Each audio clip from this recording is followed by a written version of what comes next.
Morning all. Yeah. So last class we were discussing about allosteric enzymes. We will study a little more about these allosteric enzymes. What I'm planning is this allosteric enzymes. I'm planning to combine with regulation mechanism in enzymes. So that's the important thing. Part of enzyme activities in us is completely regulated. So what are these allosteric enzymes? All those things we studied earlier. So we'll just brush up that what is allosteric enzyme. So the difference between the normal enzyme and the allosteric enzyme is only one thing, that is there will be other side. Allo means other. Other than the active side, there will be another side. So there were two sides in this allosteric enzyme. So that's why it is called allosteric enzymes. So that's why do not follow what we call Michaeli-Menten equation or Michaeli-Menten graph. You cannot find a rectangular hyperbolic curve in this case of allosteric enzymes. It is because two active sites are, or else two sites are there. That means a binding of something in one site may influence binding of something on another side, or binding of something may not influence. That means one may increase or one may decrease. So that means a mutual or cooperativity will work in case of allosteric enzymes. So that's the variation in allosteric enzyme. So we do not follow what you call Michaeli-Menten graph or Michaeli-Menten equation. Instead of that, it follows what we call a sigmoidal graph. We will study all those things a bit later, but now we will concentrate more on what is this allosteric effectors or modulators. So there are certain substances referred to as allosteric modulators or effectors or modifiers, anything you can call them. They are bind at the allosteric side, that means other side, and regulate the enzyme activity. That means allosteric effectors or modulators are the substance which binds allosteric side and regulate that enzyme activity. So that is the definition for allosteric. So it does only one thing, it binds the allosteric site. Allosteric site means other than the active site and regulate the enzyme activity. Now, if the enzyme activity is increased when allosteric effector binds at the allosteric site, known as activator. The enzyme activity is increased when a positive, that means activator. So activator will increase the enzyme activity. That you just imagine, the enzyme activity is increased when a positive allosteric effector binds at the allosteric site, known as activator site. So that means they are the activator. So they are not inhibitors. So if the enzyme activity is increasing, so we can call them as activators. On the other hand, if a negative allosteric effector binds at the allosteric site, called as inhibitor site, and inhibit the enzyme activity. That means either it is a positive modulator or negative modulator. The positive modulators will increase the enzyme activity, and the negative modulators will decrease the enzyme activity. So modulators are the substance which binds allosteric site and regulate the enzyme activity. But there are positive modulators, there are negative modulators. Two modulators are. Or activator or inhibitor also you can call. But generally we call them as positive allosteric modulators and negative allosteric modulators. The positive allosteric modulators binds at the allosteric site and it increases the enzyme activity. So positive allosteric modulators binds at the allosteric site and it increases the enzyme activity. That thing is important. On the other hand, negative allosteric modulators are molecule which binds at the allosteric site and it inhibits the enzyme activity. So that means negative allosteric effects binds at the allosteric site and it inhibits enzyme activity. So positive will increase, negative will inhibit.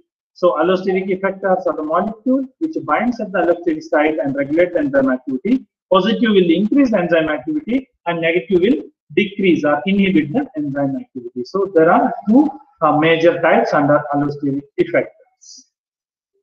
So we'll see with the help of this picture, the enzyme 1 and enzyme 2. One is an inhibition, one is an activation.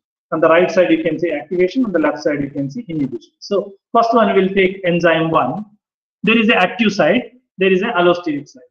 So there is an allosteric, that is a negative allosteric modulator. That's what we are calling. This is in almost a reddish color molecule, which is binding here. And there is an activator site. So what happens when allosteric inhibitors binds here?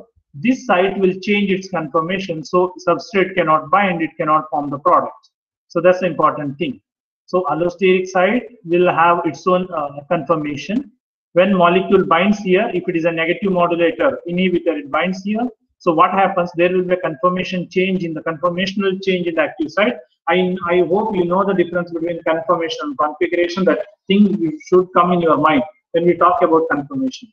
So if any superficial change, that's what you call the conformational changes. So that conformational change, I hope there won't be any bond breakage or something like that. There won't be any, just a molecular rearrangement without breaking any kind of a bond or something like that. So here there won't be any change in the molecular arrangement, but there will be a change in the molecular organization. I mean the three-dimensional organization of those molecules. So because of that, what happens?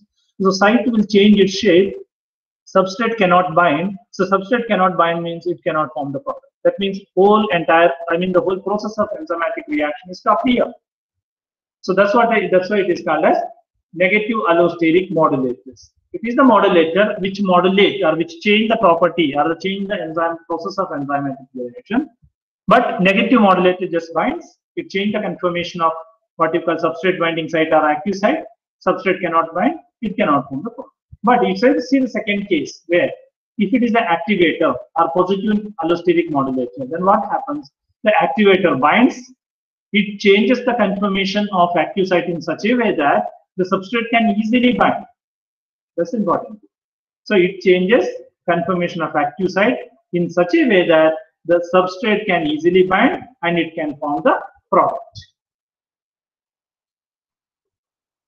Once it bind here, the next process is just convert the substrate into product. So activator will increase the enzymatic reaction, but inhibitor will decrease the enzymatic reaction. I hope this part is very clear. So modulator will bind the allosteric site and it modulate or change or regulate the enzyme activity. If it is a positive modulator, which increases enzyme activity. If it is a negative modulator, which decreases enzyme. Next, we will take classes of allosteric enzymes. So enzymes that are regulated by allosteric mechanism are referred as allosteric enzymes. They are of two classes mainly. They are of two classes. One is called K class of enzyme, and second one is called as a V class of enzyme. So what are these K class of enzymes and V class of enzymes? They are divided based on changes happening in the Km and Vmax. What is Km and what is Vmax? I hope you know what is Km and what is Vmax. Km is a Michaeli-Menten constant, and when we can say Km is S0, when V0 is half Vmax. When V0 is half Vmax, Km is S0. That means half of the substrate is bound to enzyme. Then velocity of the reaction is half. So Vmax means initial maximum velocity. If any changes in these two what you call factors or the phenomenon, that is Km or Vmax, then we can call it as a K class enzymes and V class enzymes. So that in case of a K class enzyme, effector changes the Km, not the Vmax. When effector binds, only Km will change but not the Vmax. So double reciprocal plot similar to competitive inhibition are obtained. Example is a phosphofructokinase.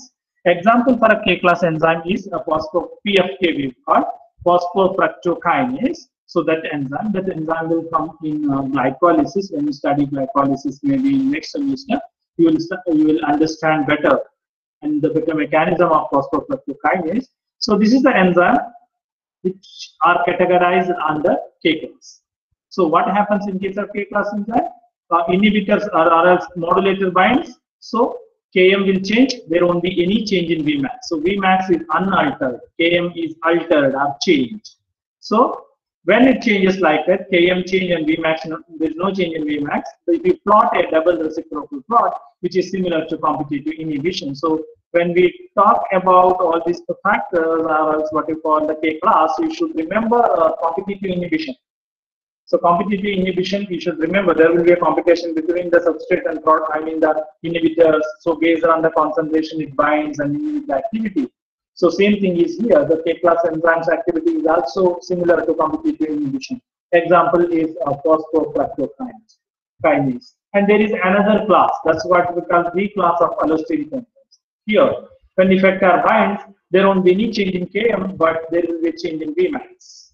The change in Vmax, that means there will be a change in initial maximum velocity. So when won't reach its initial maximum velocity in such a pattern in the normal enzyme. Either it may increase or it may decrease. That depends on kind of a modulator. So that depends on kind of a modulator. But in Vmax, there will be a change in Vmax, but not in Km or not Km. So double reciprocal plot is a resemblance that of non-competitive inhibition. So if you look at the graph, double reciprocal plot graph means LW plot or Lineweaver-Burk plot. That plot, if you LB plot, any plot you can call it any name, you can call with any name, but the end is a double reciprocal plot. In the double reciprocal plot, if you look at the origin, from origin, if it is moving away from the origin, it is decreasing, and moving closer to origin, it is increasing. The same pattern you can observe it here. That is double reciprocal plot resembles that of non-competitive inhibition. And the example for a V-class enzyme is acetyl-CoA.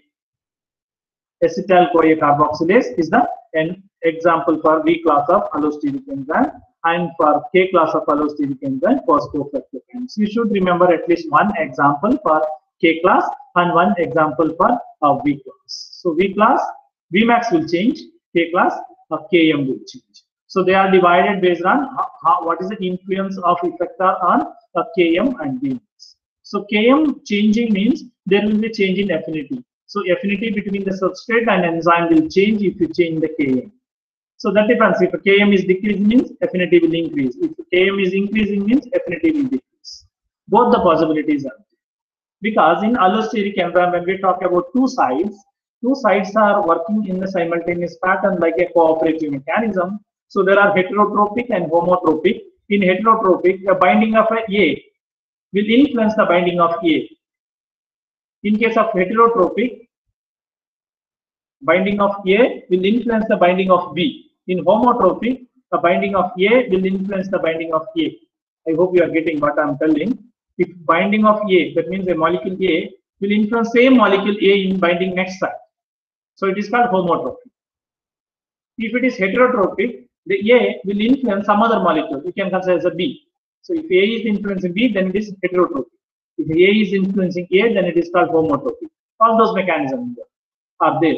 That's called cooperative mechanism. So binding of one substrate influence the binding of another substrate. So that mechanism will clearly work out here in case of allosteric enzymes. So that's why allosteric enzymes do not follow a Michaeli-Menten equation and Michaeli-Menten curve. So you will get a sigmoidal plot if you plot a V0 versus S or V0 versus S0.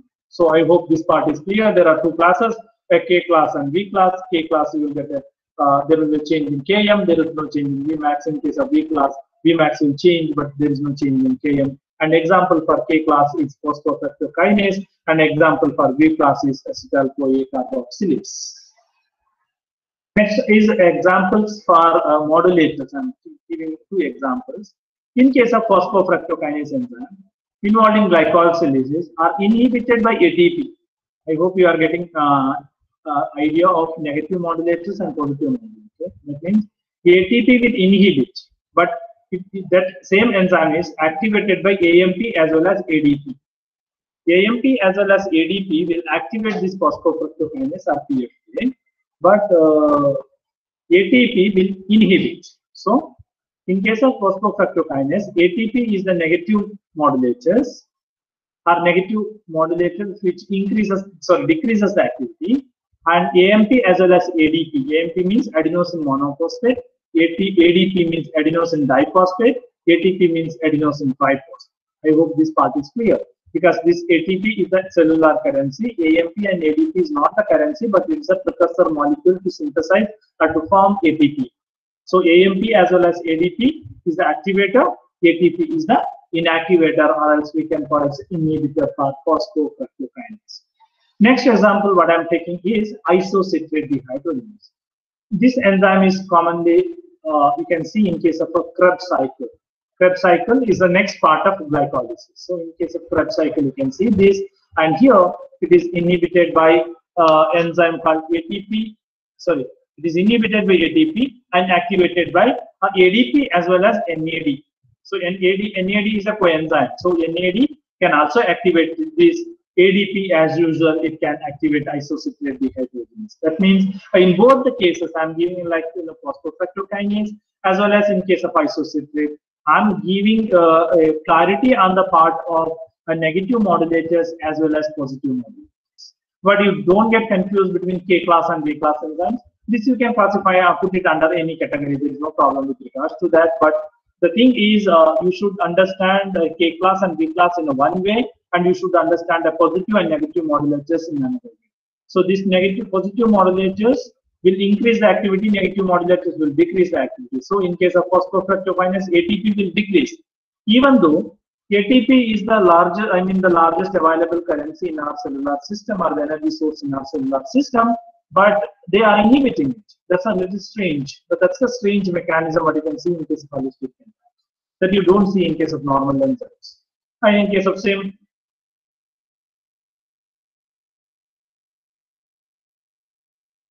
another is isocitrate. Both play a vital role in our vital cellular metabolic cycle.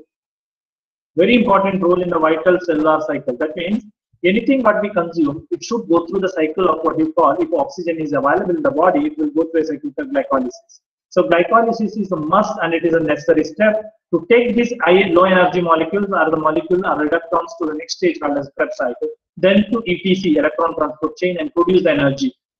So these steps are vital, but that can be controlled by ATP. That means if too much ATP is available in your body, that means your body is loaded with ATP. Then no need of producing ATP again. So ATP is available. So that's why ATP is inhibited. So that will come under regulatory mechanism. That's what we call the feedback mechanism. Feedback mechanism. That means same molecule is decreasing its own production. That's what we call the feedback. So that we will study a little bit later with a little more clarity on that part. So isocitrate enzyme is also the same thing. It's in Krebs cycle. Krebs cycle is in between glycolysis and ATPC. So that's also important enzyme. So that ATP will inhibit. If too much of ATP loaded into the system and too much of ATP available as a cellular currency, free currency, then no need of producing this glucose again, absorbing glucose, pumping glucose, digesting glucose, degrading glucose and producing ATP molecules. So that process is not required. For a time being, it stops. It does not stop it for entire lifetime or maybe for 1 or 2 hours. It depends on the requirement of the body. It stops for a time being and then it starts. So all this mechanism, that is allosteric mechanism, is very essential to control our cellular what we call energy requirement, or to meet the energy requirement, how the system is interconnected and how it manages to control the system.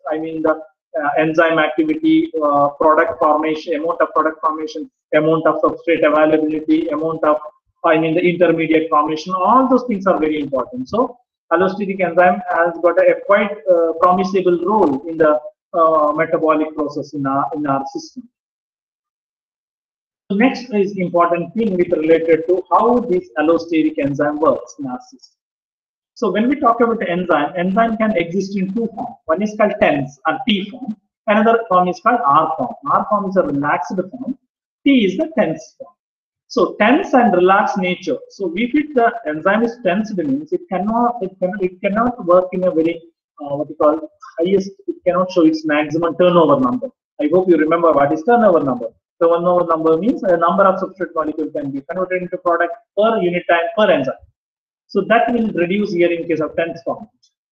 But in case of R conformation, it can do more work. It can work in a perfect manner to meet the requirement of the body.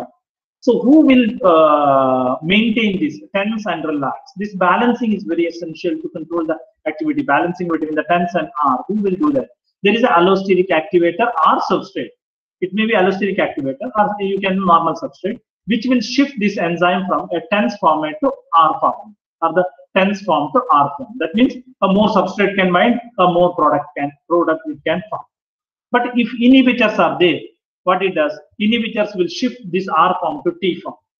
Why this shifting is happening? Because that no more production is needed. So what happens? The enzyme will sit in the T form. So the equilibrium between T and R format is very essential, and this work will be done by activator and inhibitor. If allosteric activators are there, means it shift enzyme from T format to R form.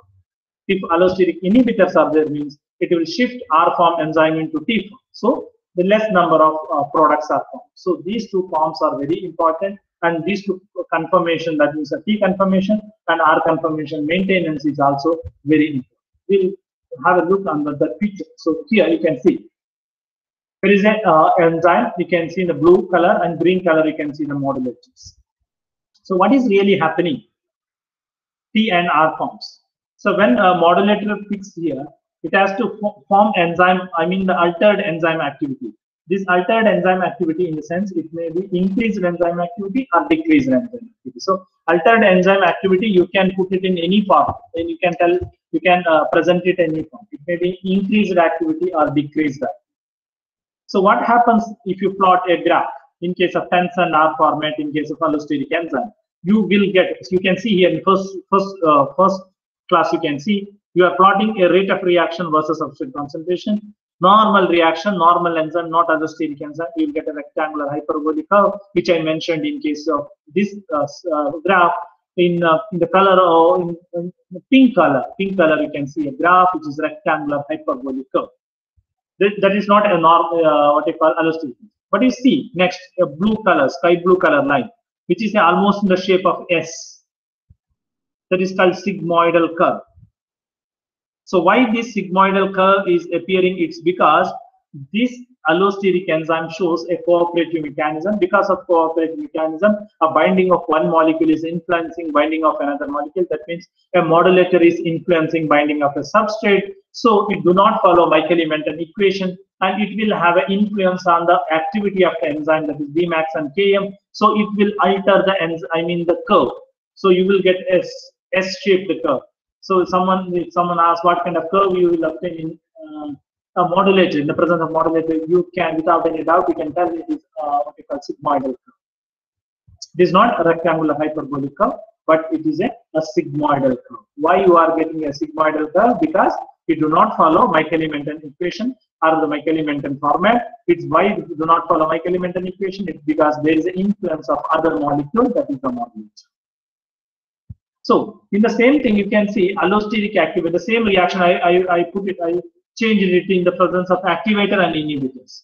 You can see high sigmoidal curve for activator. You can see a middle curve, and you can see a lowest curve. A lowest curve is for inhibitors. Highest curve is for activator. Why it is like that? Highest curve for activator and lowest curve for inhibitors. Because inhibitors tend to reduce the activity, right? Allosteric inhibitors tend to reduce the activity. So anyhow, we'll get a lower curve. Anyhow, we will get a lower curve because influence is more and the activity is less. But in case of allosteric activity, influence is more, but the activity is also more. So you'll get a higher curve. So green I mentioned. So green shaped curve you can see there because activity is also very high. So this is what the S-shaped or sigmoidal curve in case of sigmoidal kinetic curve in case of what we call allosteric effectors. So these effectors may be either positive or negative. Positive will increase the activity, negative will decrease the activity.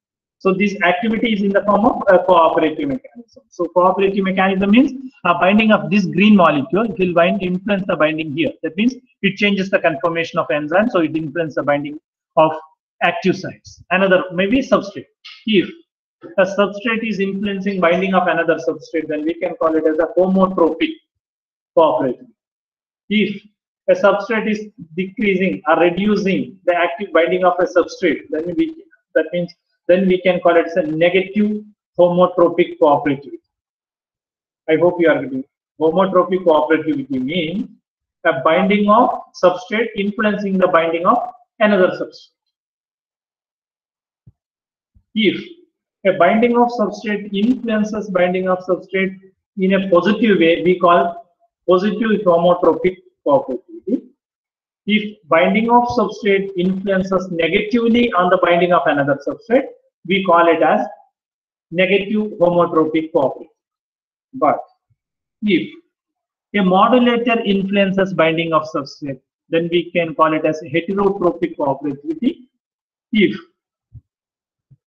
modulator decreases the chances of binding with enzyme by a substrate binding with enzyme is decreased by modulator, then we can call it as a negative heterotropic cooperativity. If modulator influences in a positive way the binding of enzyme with substrate, then we can call it as a positive homotropic. So cooperativity is the influence of one binding of one substrate and binding of another substrate on the different site of a same enzyme, right? So this cooperativity can be homotropic or heterotropic. Homotropic means A influence binding of A. If it is A influences in positive way, we call it positive homotropic. If A influences negative way, then we can call it as a negative homotropic. If A influences binding of a B, then if it is in a positive way, then we can call it as a positive heterotropic. If A influences B and in a negative way, we call it as a negative heterotropic. So heterotropic means a different molecule. Homotropic means a same molecule. This is what the phenomenon of allosteric enzymes or allosteric mechanism. So this is very vital, and there are two classes under that. I hope you remember that one is a K class where Km is changes, and there is a V class where Vmax is changed. So in case of the K class enzyme, if you plot a graph, so you will get a competitive inhibitor graph. In case double reciprocal graph is a competitive graph, but you can see the same thing here. In case of V class, if you plot, you will get a non-competitive graph. So the example for K class is phosphofructokinase. Example for V class is acetyl-CoA carboxylase. I hope that much thing you should remember. When you complete this exercise, you should remember one is what are allosteric modulators, what is cooperativity, what is positive heterotropic cooperativity, what is homotropic cooperativity, what are modulators, what is positive modulators, what are negative modulators, what are two classes of enzymes, K class enzyme and V class enzymes, what is T state, what is R state, what happens when it is in the 10th state, what happens when it is in the R state, what is sigmoidal curve, how exactly it forms the sigmoidal curve. That much thing you should remember when you complete what is allosteric enzymes. I hope you could follow me properly what is allosteric enzymes. So after this chapter, we'll go a little further, that is called regulation of enzymes. Today I'm not going to deal with what is regulation of enzymes, but I want to tell you all or want to clarify you all, there is a necessity in the regulation pattern. So regulation is important for us. So regulation is important to maintain normal, metabolic rate. If see, one enzyme is not under the control of your body, means it produces too much of product. If a too much of product buildup is also not so good, right? So it should produce a maximum in a minimal requirement, and minimum time it has to produce maximum product. That's one requirement. But at the same time, it should only meet the requirement. It should not produce too much. It should not accumulate too much. That will create a problem. So further, there are mechanisms to control them. So there are many mechanisms. So we will discuss around 6 mechanisms in a very simple format to see that how these mechanisms will control the enzyme activity. So first mechanism which we concentrate more is allosteric mechanism. So allosteric mechanisms already explained. So I'll briefly tell you that the first mechanism which the control and regulate are involved there in the regulation of enzyme activity is allosteric regulation. Second one is activation of latent enzymes, and third one is compartmentalization of metabolic pathways, and fourth one is control of enzyme synthesis, and fifth one is enzyme degradation, and sixth one is isoenzymes. All these 6 parameters are the mechanisms: allosteric regulation, activation of latent enzymes, compartmentation of metabolic pathways, control of enzyme synthesis, enzyme degradation, and isoenzymes. All together is required or commonly happening inside the cellular machinery or the mechanisms or maybe in the cellular networks to control enzyme activity. First, we will go to allosteric regulation. That is the important thing, because already I explained what is allosteric. Allo means there will be extra site. So that's why it is called allosteric enzyme. There are modulators which regulate this activity. There are positive modulators which increases enzyme activity. There are negative modulators which decreases enzyme activity. So allosteric regulation will go in this pattern. So allosteric regulations depends on modulators. Modulators can control the activity. Either it can increase or decrease, depends on the requirement. So that's what the allosteric regulation. But under allosteric regulation, we need to study a little more about feedback mechanisms. So I'm not going to discuss too much about the feedback mechanism today because already, yeah, it's already 30 minutes are over. So then I don't think so I can finish it in 15 minutes. And tomorrow, maybe the next class, I'll detail aspects. I'll tell you about all these regulatory mechanisms. But today I'm just introduced to, I'm planning to introduce only one thing, that's the concept of feedback mechanism. So this feedback mechanism is a very interesting thing. That means there are series of enzymes you consider A, B, C. So there are mechanisms happening in the body. A is converting into E. E is ATP and A is the glucose. E just imagine. A is the glucose and E is the ATP. ATP is energy. A is the food stuff what you are eating. So it will convert into B, B to C, C to D. Like that, it continues to somewhere around maybe E or something like that. So A to B, B to C, C to D, D to E, all those conversion is depends on enzyme. A to B will be under enzyme 1, you just imagine, enzyme 1, then enzyme 2, enzyme 3. That means if you just imagine E controls enzyme 1, then that mechanism we call it as a feedback mechanism. That means the final product controlling the production, I mean the first step process, A to B conversion. The final production of product of A is E, but when it converts into A to E, there are intermediary steps like B, C, D, and E. D. So there are B, C, D. B, C, D are there. If they are not controlling B, C, D, but instead of that, A to B will be controlled. So that's what we call a feedback or a feedback mechanism of regulating enzyme activity. So we will discuss all those things with examples in the next class. Sir? Yeah. Wait. Can